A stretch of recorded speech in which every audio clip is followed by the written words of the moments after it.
mon histoire personnelle n'était pas en soi très originale. Il y a beaucoup de licenciements en France.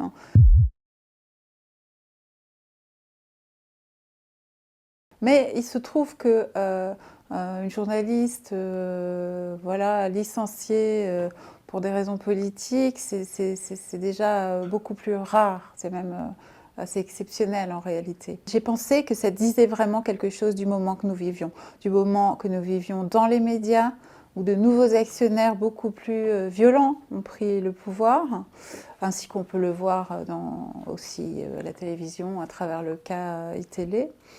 Et que ça disait aussi quelque chose d'un moment politique, celui de l'agonie de la gauche d'appareil, qui, de plus en plus faible et peu crédible auprès de la population, devient en fait de plus en plus sectaire et se raidit auprès des cadres qui doivent la servir, croit-elle, dans la presse.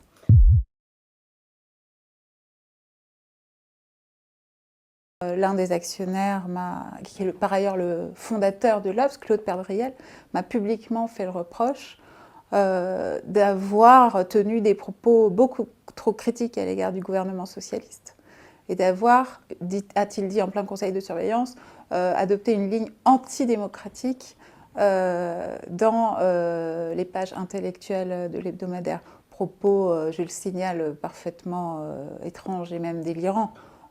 Puisqu'en l'occurrence, il s'agissait justement de parler des nouvelles formes de démocratie citoyenne voilà, qui commençaient à émerger pour suppléer voilà, à l'échec des partis dominants.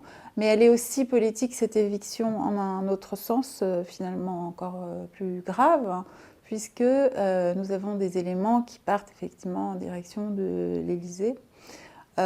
Et que nous savons que des contacts ont eu lieu entre actionnaires et gouvernement, et que le président Hollande s'est plaint d'une presse de gauche qui ne servait pas assez évidemment sa réélection potentielle.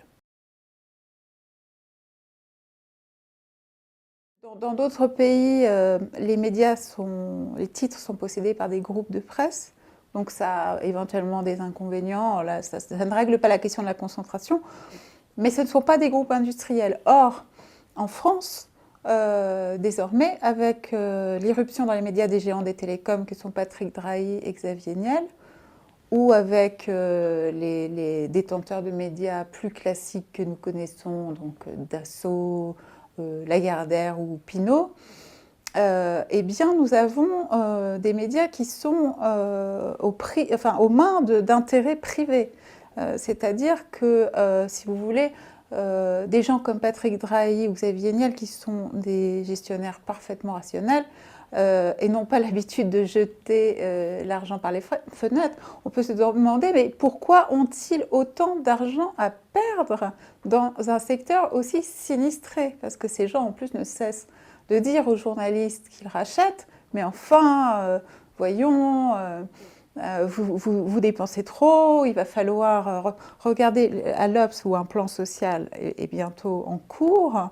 Xavier Niel est allé dire que l'Express était un modèle de gestion et qu'on faisait un journal avec 2 fois moins de journalistes et qu'il n'y avait pas de raison que les gens de l'Obs n'y arrivent pas aussi, vous voyez.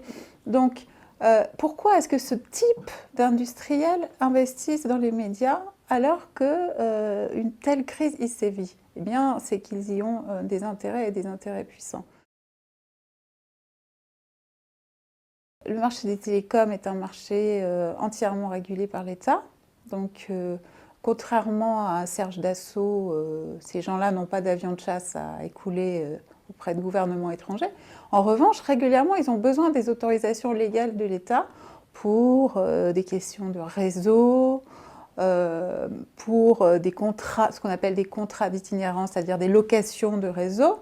Et là, dans ces moments-là, ils ont intérêt à avoir de très bonnes relations avec l'Élysée. Donc tout ça, si vous voulez, pour répondre à votre question, crée une situation extrêmement malsaine et fait des médias des instruments d'intérêt entièrement industriel et privé.